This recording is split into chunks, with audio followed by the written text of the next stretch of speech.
우리 여호수아 24장 14절부터 18절까지의 말씀을 좀 보겠습니다.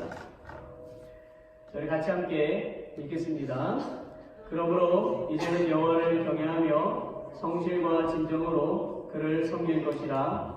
너희의 열조가 강 저편과 애굽에서 섬기던 신들을 제하여 버리고 여호와만 섬기라.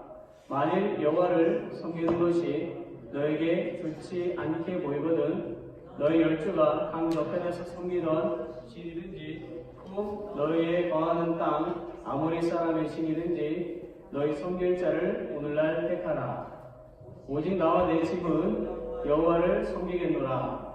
백성이 대답하여 가로되 여호와를 버리고 다른 신을 섬기는 일을 우리가 결단코 하지 아니하오리니 이는 우리 하나님 여호와 그가 우리와 우리 열조를 인도하여 애굽 땅 종되었던 집에서 나오게 하시고 우리 목전에서 그 큰 이적들을 행하시고 우리가 행한 모든 길에서 우리 지난 모든 백성 중에서 우리를 보호하셨음이며 여호와께서 또 모든 백성 곧 이 땅에 거하던 아모리 사람을 우리 앞에서 쫓아내셨습니다. 그러므로 우리도 여호와를 섬기리니 그는 우리 하나님이시니이다. 아멘.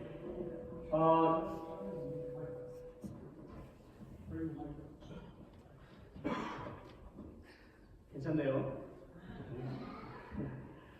예, 먼저 우리가 함께 지도를 한번 보겠습니다. 앞에 보시면 지도가 하나 나옵니다. 지도 중간에 보면 세겜이라고 하는 곳이 나오죠. 세겜. 저 지도는 이스라엘에 있는 지도지요. 그래서 아래쪽은 사해로 되어 있고 위에는 이제 그 갈릴리 바다 이렇게 되어 있어요. 오늘 우리가 보신 그 말씀의 내용이 사해를 중심으로 해서 일어난 하나의 일입니다. 우리가 좀 말씀을 보면 여호수아는 세겜에서 나이 늙어서 죽음을 목전에 두고 가나안에 들어와서 살게 된 그 지난 날을 회고하면서 이스라엘 백성들을 향해서 고별 설교를 하고 있는 것입니다. 세겜이라고 하는 장소는요, 이스라엘에 보게 되면 에발산과 근심산 사이에 있는 아주 유명한 그런 계곡이에요.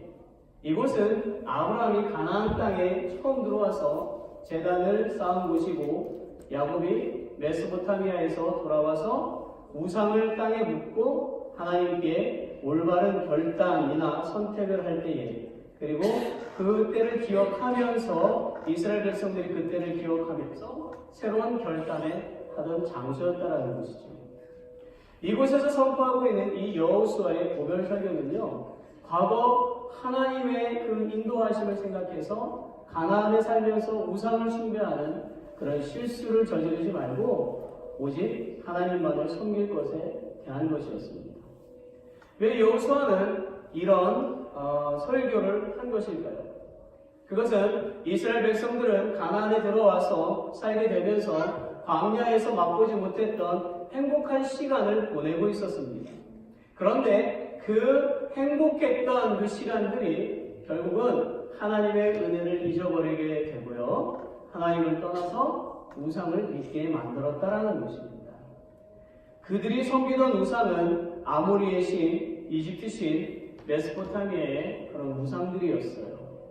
그래서 여호수아는 세상을 떠나기 전에 마지막으로 이스라엘 백성들이 하나님께로 돌아오게 하기 위해서 결단의 설교를 해야만 했습니다. 그의 설교는 매우 간단했고요. 그리고 강력했어요. 세상을 떠날 시간이 곧 다가오기 때문에 길게 설교할 그런 이유가 없었다라는 거죠.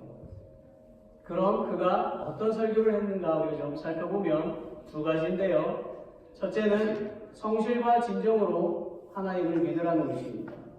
14절 말씀을 우리 한 번 더 같이 읽어봤으면 합니다. 같이 읽어보겠습니다. 그러므로 이제는 여호와를 경외하며 성실과 진정으로 그를 섬길 것이라. 너의 열조가 강 저편과 애굽에서 섬기던 신들을 제하여 버리고 여호와만 섬기라. 자, 이스라엘 백성들의 1세대는 가나안에 들어오기 전에 애굽에서 우상을 숭배했었습니다. 그래서 하나님은 그들과 함께 가나안으로 들어가시지 않으시고 그들의 후손인 2세대를 데리고 들어갔지요. 그토록 하나님은 우상 숭배를 싫어하셨어요. 하나님은 당신보다 더 좋아하는 것은 우상으로 생각을 하셨습니다. 오직 하나님을 더 좋아해야 한다고 하셨지요. 왜냐하면 하나님이 이 세상의 주인이시기 때문입니다. 종은 주인의 명령에 따라야만 하는 것이죠. 우리가 바로 하나님의 종인 것입니다. 하나님은 창조자시고 우리는 피조물인 것이에요. 시편 8편 3절을 보게 되니까 정말 이렇게 찬양하는 내용이 나옵니다. 주의 손가락으로 만드신 주의 하늘과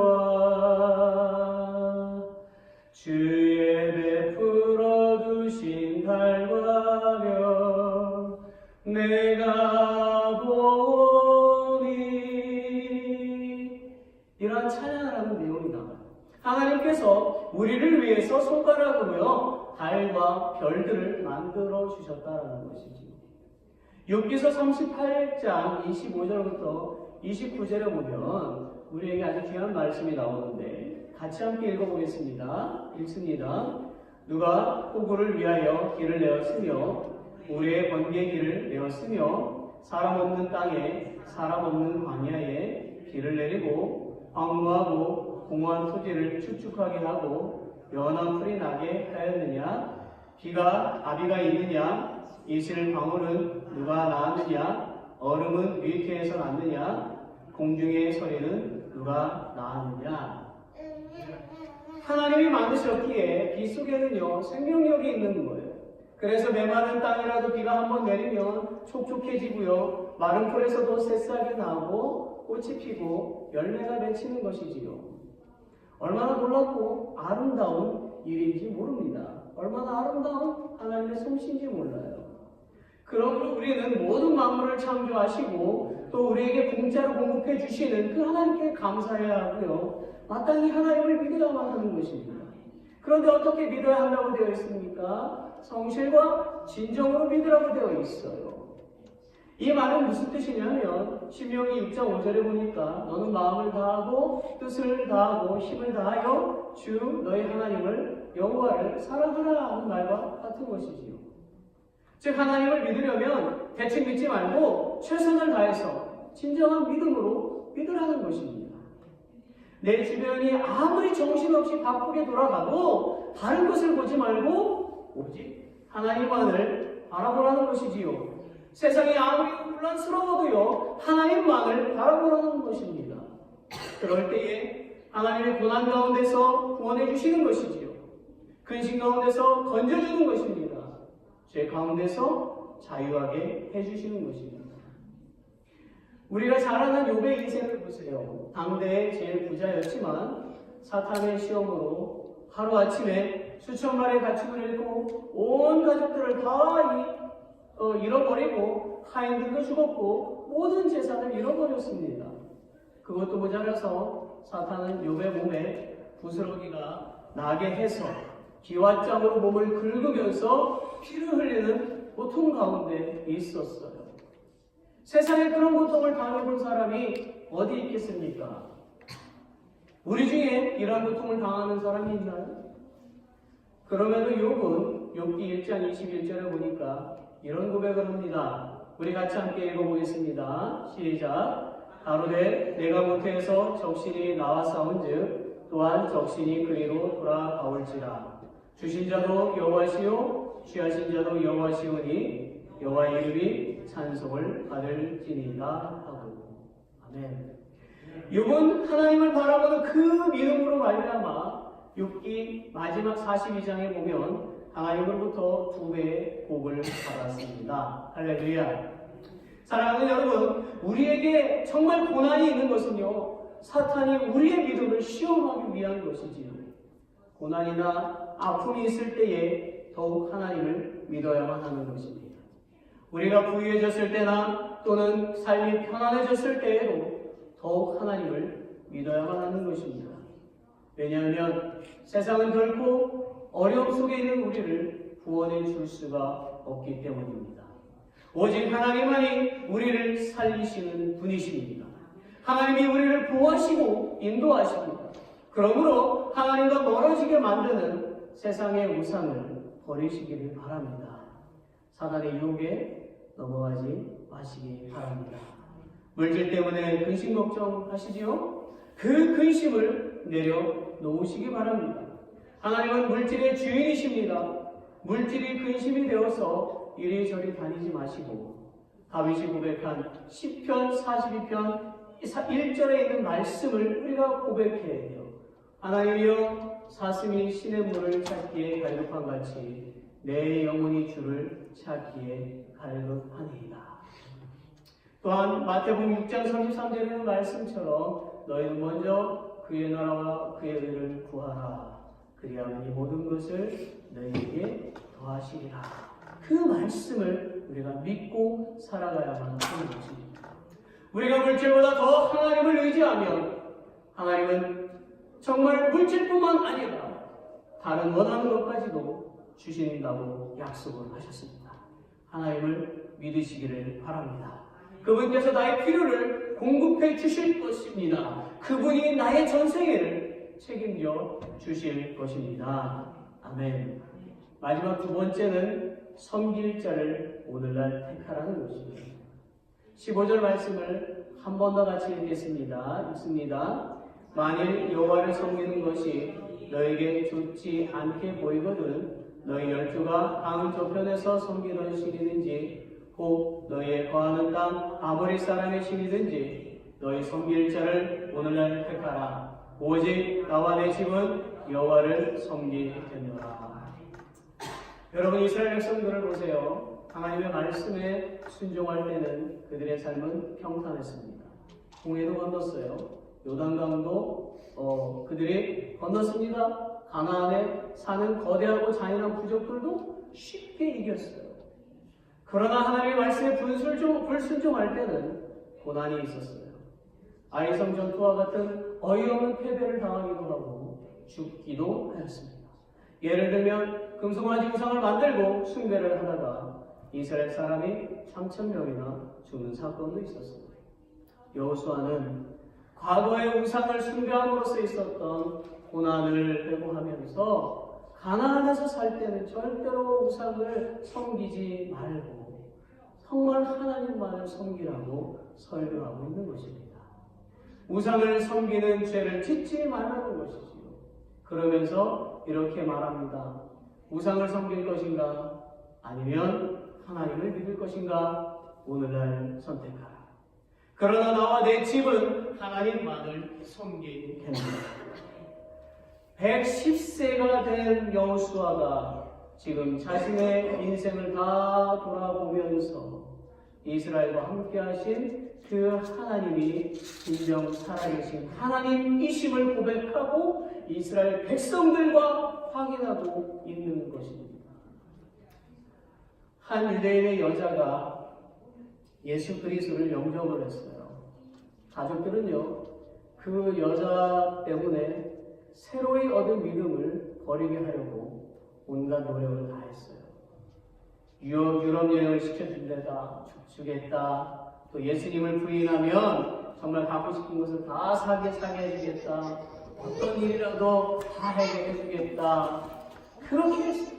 그러나 그 여자는 그리스도께 대한 그녀의 사랑 안에서 조금도 흔들림이 없이 굳세게 버텼어요. 마침내 여자의 부모는 딸을 위해서 만찬을 베풀고 모든 친구들을 다 불러모았어요. 그리고 아버지가 식탁에 서서 손님에게 말했어요. 여러분, 우리는 오늘 밤 어떤 특별한 이유로 여러분이 이 자리에 오셨습니다. 우리 딸이 저 비천한 나사렛 사람을 따르기로 작정했습니다. 오늘 밤 내 딸은 마지막 결정을 내려야만 하게 되었습니다. 예수를 단념하든가 그렇지 않으면 영원히 부모의 집을 떠나든가 해야 합니다. 놀라고 당황한 딸은 한동안 말문을 열지 못했어요. 얼마 후 딸은 피아노를 치면서 찬송가를 부르기 시작했어요.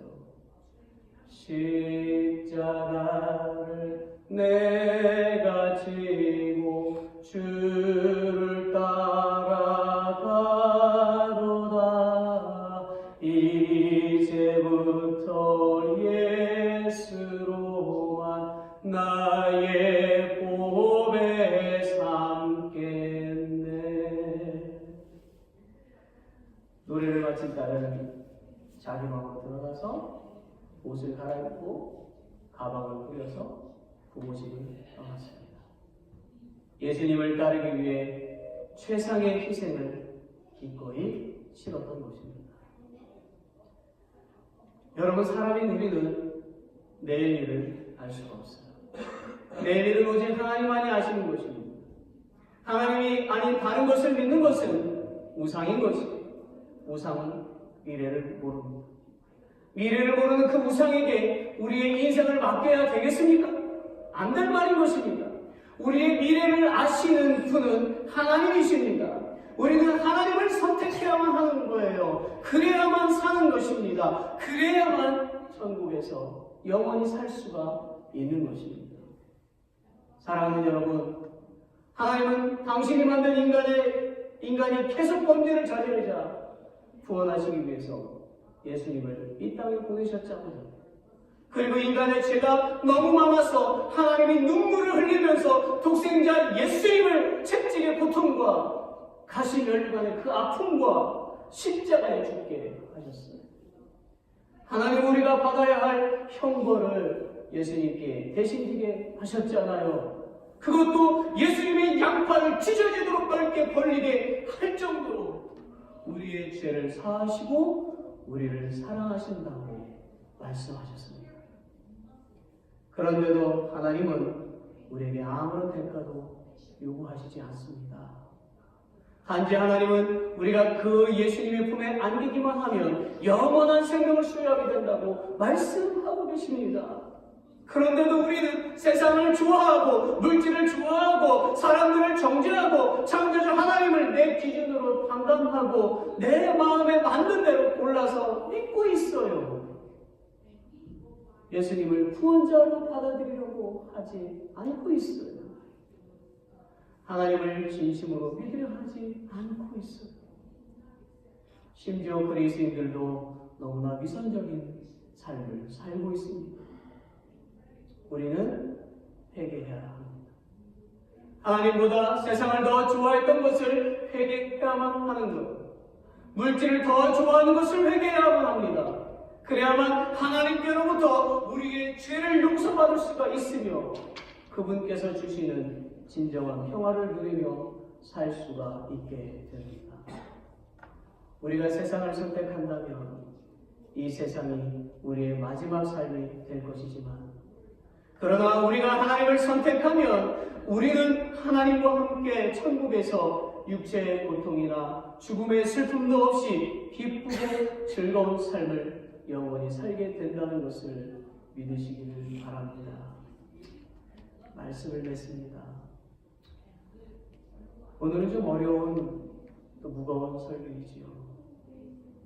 그러나 우리가 천국에 대한 그런 소망을 갖고 살지 않으면 안 됩니다. 뉴스 앳 10에서 일하는 데비 어워드라는 여기자가 중국 청두에 있는 이른비 장로교회 Early Rain Presbyterian Church, 그 이른비 장로교회가 중국 정부로부터 핍박을 받는 기사를 작년 2018년 3월 22일자로 올린 내용을 소개합니다. 제가 오늘 설교 내용을 아침에 바꿨어요. 이 마지막 부분을. 그 기자가 이런 내용을 소개해요. 지금 중국에서는 당신이 하나님을 예배하기로 결정했다면 그건 당신이 경찰에 의해서 감시당하는 것을 받아들일 것입니다. 이 교회와 이 교회에 증가하는 회중들은 공산당에 대한 헌신을 훼손한다는 이유로 고소되었습니다. 시 주석 프레지던트 시진핑은 경고합니다. 그들 기독교인들은 외국 세력의 유입의 통로가 되고 있다. 이른비 장로교에서 주일 예배를 드리고 있을 때에 제복 입은 두 경찰관이 들어왔습니다. 회중들을 저지하기 위해서요. 그들은 부속 예배실, 비디오실을 주로 검사했는데 청도에서 이 교회가 얼마나 성장했는지를 잘 반영해 주는 것이지요. 정부가 교회를 파괴하려고 함에도 불구하고 더 많은 중국인들이 기독교로 들어오고 있습니다. 새로운 조례가 발표되어서 중국 정부가 예배와 설교와 교회를 통제할 수 있게 되었습니다. 이런 위험에도 불구하고 왕 리 목사님은 설교 시간에 그런 조치를 반박하는 언급을 계속하고 있습니다. 왕 목사님이 이런 기도를 하세요. 우리는 기도합시다. 하나님께서 우리를 다가올 핍박에 대비하도록 준비시키소서. 여기자는 계속 기사를 이어갑니다.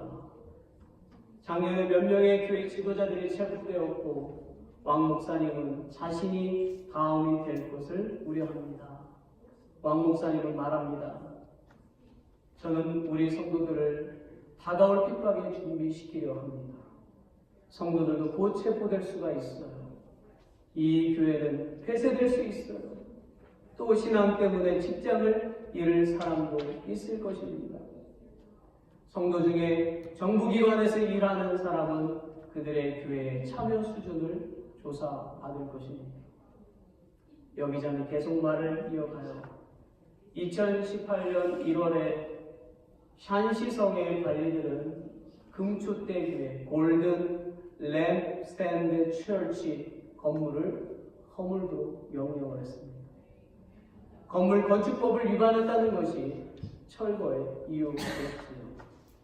이미 중국에 있는 수백 개의 교회가 철거가 되었거나 폐쇄가 되었으며 수천 개의 십자가가 강제적으로 교회 건물에서 철거가 되었습니다. 지금 이른비 장로교 입구에는 교회 표지판이 전혀 없습니다.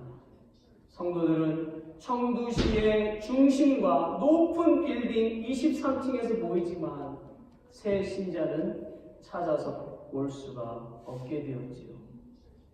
종교의 자유는 중국의 헌법에 보장되어 있습니다만 이 교회는 시야에서 사라지도록 압박받고 있는 수천의 가정교회 중 하나입니다. 기독교를 위협세력으로 보는 공산주의자들에 의해서 그렇게 되는 것입니다. 그러나 매주 더 많은 크리스천들이 침례를 받고 있습니다. 우리는 양양이라는 성도와 더불어 이 교회 새신자들과 대화해 보았습니다. 그의 가족은 양양이 교회 다니는 것을 반대하는데요. 이 문제에 대해서 한 형제가 말하고 있어요. 중국 가정은 전통적 문화에 의해서 영향을 받는데 그건 기독교 신앙을 반대하죠. 그래서 저는 집에서 어려움을 당하고 있습니다. 여기자는 계속 말을 이어갑니다. 그들은 정부에서 더 이상 존재하지 않는 하나님에 대해 믿음을 찾는 것이라고 설명했습니다. 이것에 대해서 한 자매가 말해요. 저는 믿습니다. 정부가 얼마나 중국의 기독교와 교회를 핍박해도 상관없어요. 우리는 성장할 것입니다. 또 다른 자매가 말합니다. 물론 우리는 정말 두렵습니다. 그러나 우리는 교회를 선택했으므로 어렵더라도 상관없이 우리는 계속 믿을 것입니다. 할렐루야. 여기자는 이제 중국 정부의 정치를 소개해요. 2018년 3월 전인민대회를 폐회하면서 시주석 프레지던트 시진핑은 오직 사회주의만이 중국의 과거 영광을 되찾도록 이끌어주리라고 말했습니다. 자기 권좌를 굳게 다진 시주석은 중국 국민들이 오직 공산당에만 충성만을 확실히 서약할 것을 결심한 것처럼 보입니다. 이런 기사의 내용이 있었어요. 제가 오늘 아침에 봤죠. 사랑하는 여러분, 저는요 정말 이 중국 교회와 이 중국 성도들이 너무너무 자랑스럽습니다. 죽음을 당할 수도 있고 교회가 폐쇄되는 한이 있어도 예수님을 믿는다는 그 믿음을 버리지 않는 이 사람들이 너무나 자랑스럽습니다. 만약에 우리에게 이런 고난이 온다면 우리는 과연 끝까지 나는 예수님을 믿을 것입니다. 나는 교회에 나가서 예배를 드릴 것입니다. 그렇게 말할 수 있는 분이 과연 몇 명이나 있을까요? 우리는 이 미국 땅에서 너무나 편안하게 신앙생활을 하고 있습니다. 나는 예수님을 믿습니다 라고 선택을 했지만 정말 성실과 진정으로 우리가 예수님을 믿고 있느냐라는 말입니다. 사랑하는 여러분, 우리는 교회에서 항상 하나님과 뜨거운 만남을 가져야만 하는 것입니다. 무엇으로요? 예배와 교제를 통해서인 것입니다. 우리는 아무리 어려워도요, 우리가 하나님께로 나와서 그분께 예배하고 그분께 감사를 드릴 때에 하나님은 우리를 통해서 즐거워하시고 우리에게 큰 은혜를 내려주신다는 것을 믿으시길 바랍니다. 어렵고 힘들어도 주님 앞에 나오십시오. 그리고 그 주님께서 주시는 은혜 가운데 사시길 바랍니다. 하나님의 은혜는 우리를 통해서 우리의 자녀들에게도 계속해서 내려간다는 것을 믿으시기를 바랍니다. 우리 말씀을 생각하면서 잠깐 기도했으면 좋겠습니다. 너무 편안한 믿음 생활 때문에 하나님을 잘 바라보지 못하고 있지요. 그 중국의 성도들은 핍박 가운데서도 내가 예수님을 선택한 것을 자랑하고 기뻐하고 있습니다. 우리는 어떠한 마음으로 예수님을 믿고 있습니까? 내 앞길이 잘 되기만을 기도하고 있습니까? 내가 부자만 되기를 기도하고 있습니까? 내 믿음이 하나님 앞에 바로 서는 것을 기도하십시오. 내가 예수님을 선택했으면 끝까지 그 예수님을 내가 믿겠노라고 결심하고 있는 그 중국 성도들을 본받으시길 바랍니다. 우리 잠시 자신을 돌아보며 기도합시다.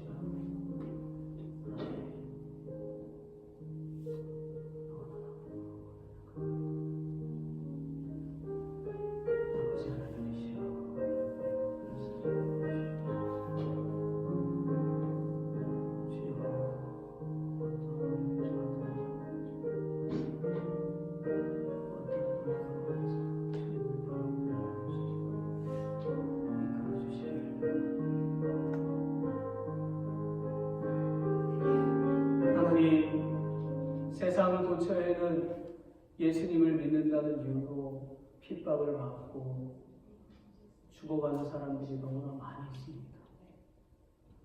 우리 자신을 돌아보면서 부끄러움을 주님 앞에 고백합니다.